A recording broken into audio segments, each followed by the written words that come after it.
Welcome to the Political Ferret Show. New content will be uploaded every Wednesday and Sunday, and if you like this kind of content, consider becoming a Patreon and help with just $1 a month to make the change possible.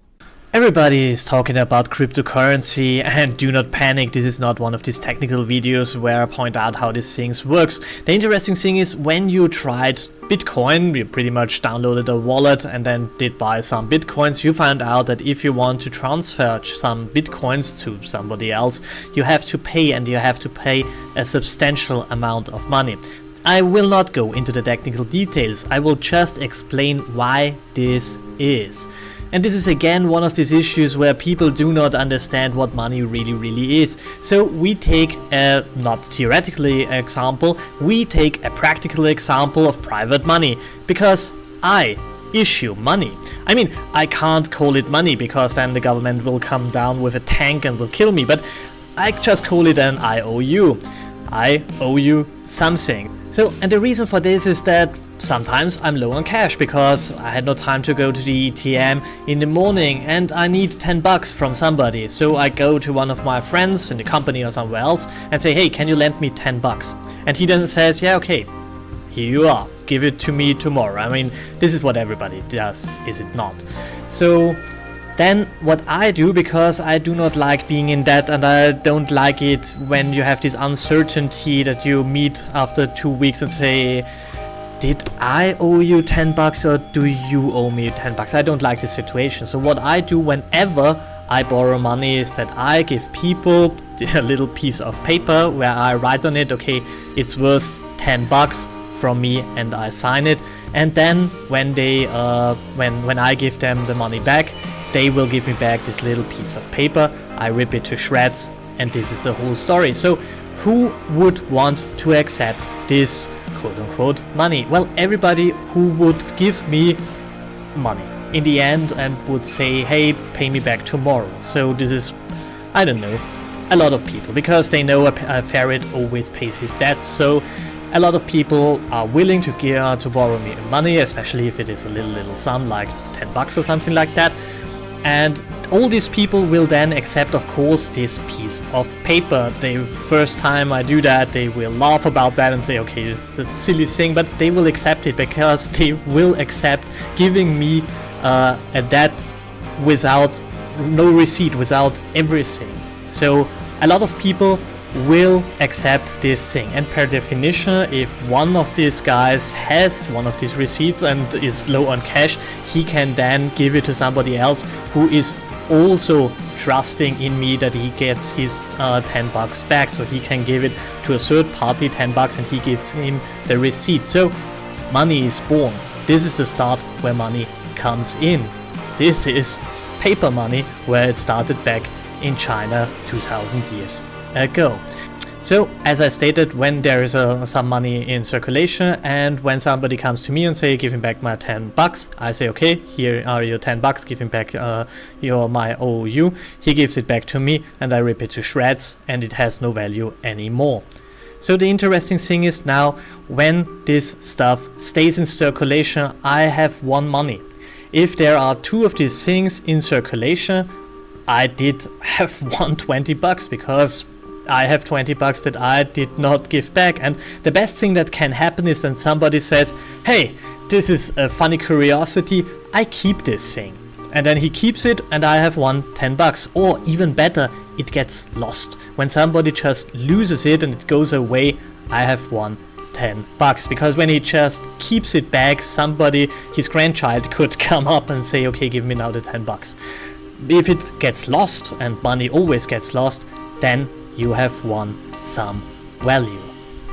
Can I lose money? Of course I can lose money. Somebody could come up with an idea of printing fake money and fake my signature and come to me and say, okay, give me 10 bucks back, and I fall for this thing and give back the money. This will happen, especially if there is a lot of these things around. So what can you do?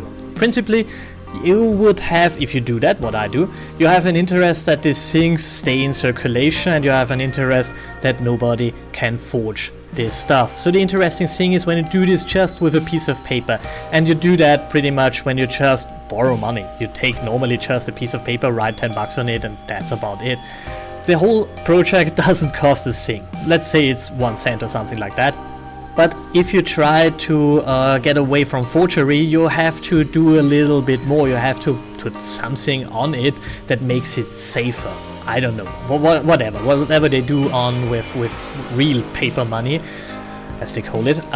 This makes this thing pretty expensive. Now you have the problem that money costs you something and you will lose that, because remember what you do with that. When you get it back, you rip it to shreds. So this €1 cost of the 10 euro IOU goes away, and this is not as good. So you have to keep these things also in circulation, don't rip it to shreds, but then you have to keep them back somewhere in your pocket. But then you have the problem that somebody could come up and steal it or something like that. So there is always a little bit risk involved in this whole situation.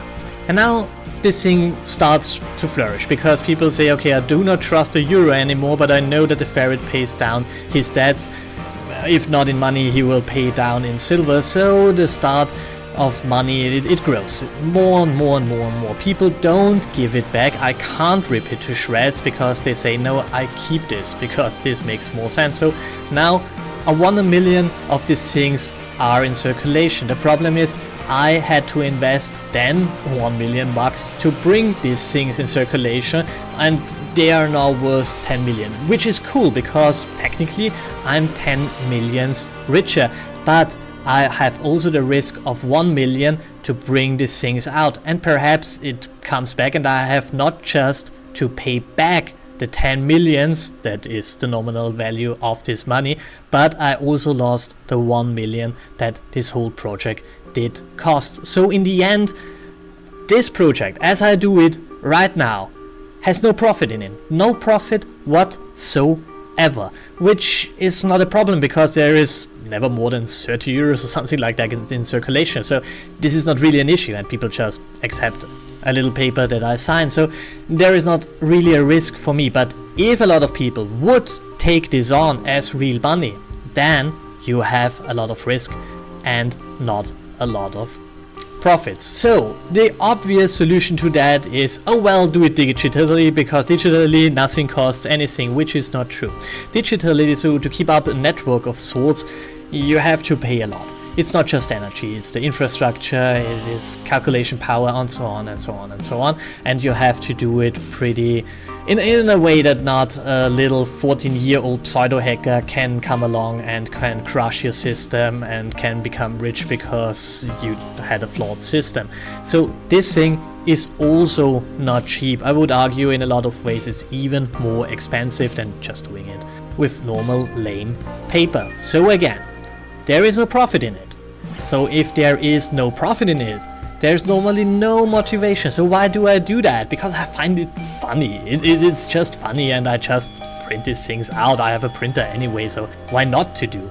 I mean, it's just a gimmick. But if people would say, okay, I want more of that, would I go on with that? Of course not, because there's no profit in it, and there is risk to it.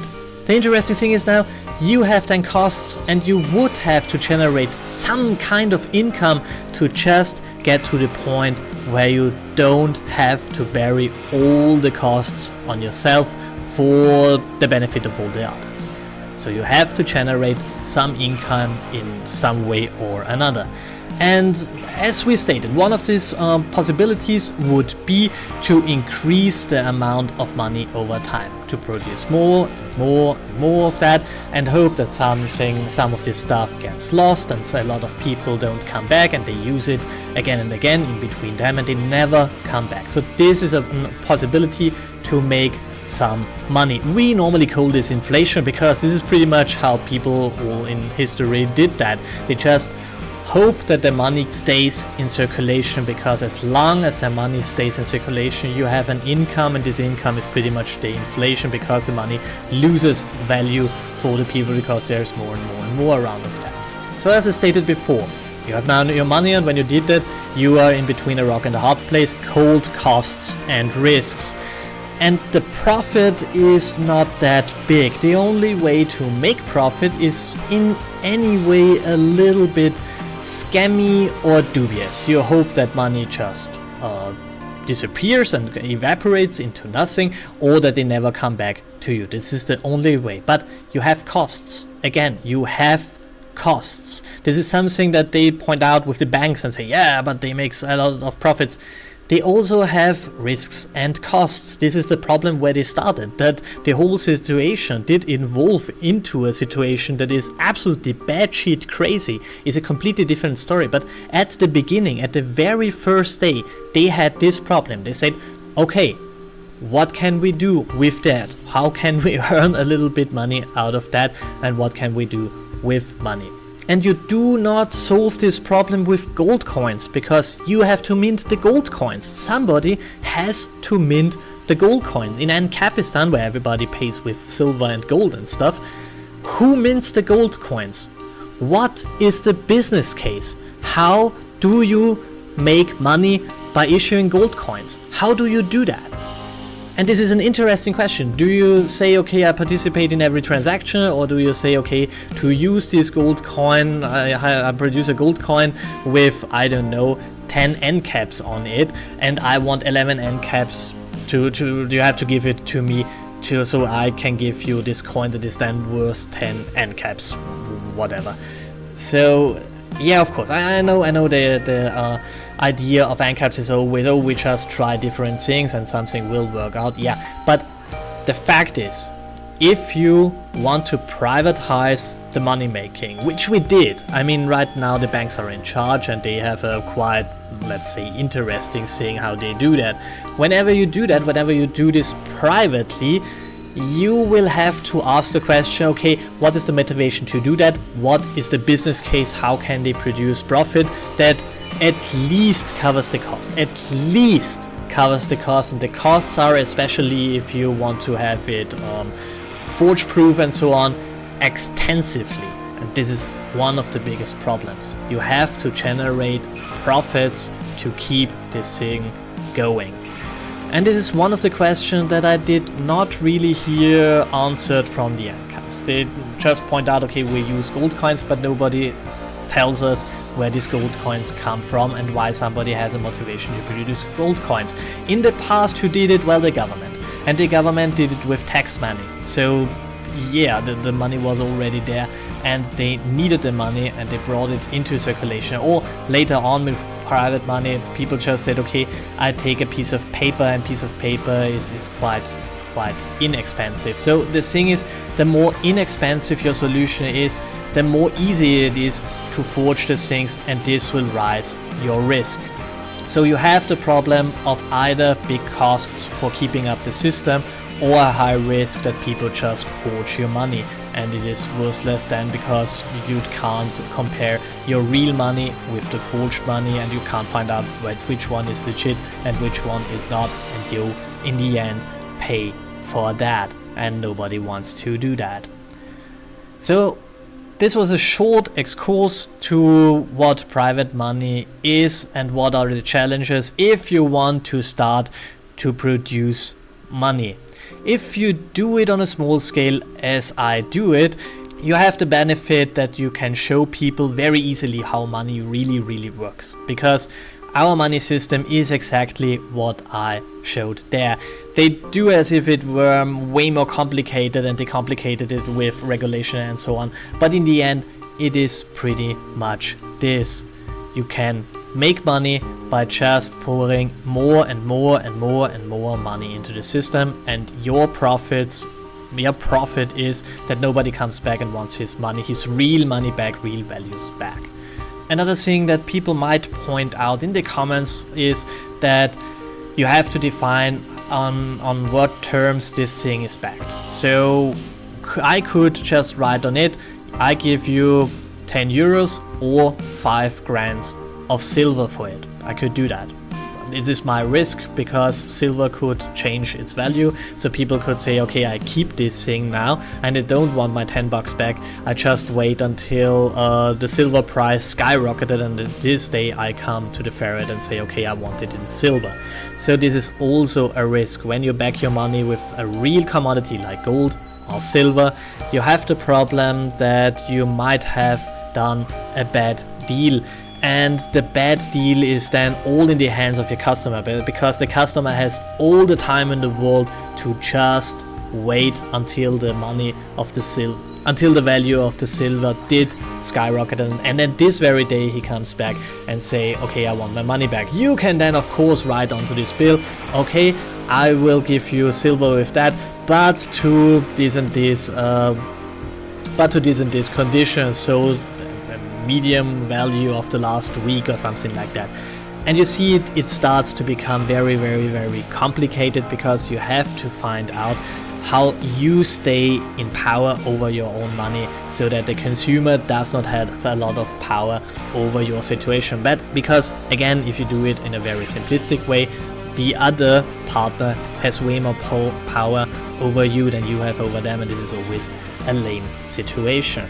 So I hope this sparks a little bit of discussion, especially with my uncapped friends who never replies to something like that. I do not know why, but they often just say something sneery privately, and then they do not say nothing at all, and there is no reply video. I'm kind of pissed about that, because I think I asked here a valid question. How do you do that? What is your motivation if you have private money? What is the motivation to do that? And how can you do a legit business with money issuing without having a scam in the background and hope that money vanishes, evaporates, or just inflates and so on? How can you do that? Where is the business case that is legit and is not a scam? And I would say that there is no possibility whatsoever to issue money, make profits that are higher than the costs without a scam. I think this is not possible. Thanks for watching, like, share and subscribe, and have a wonderful day.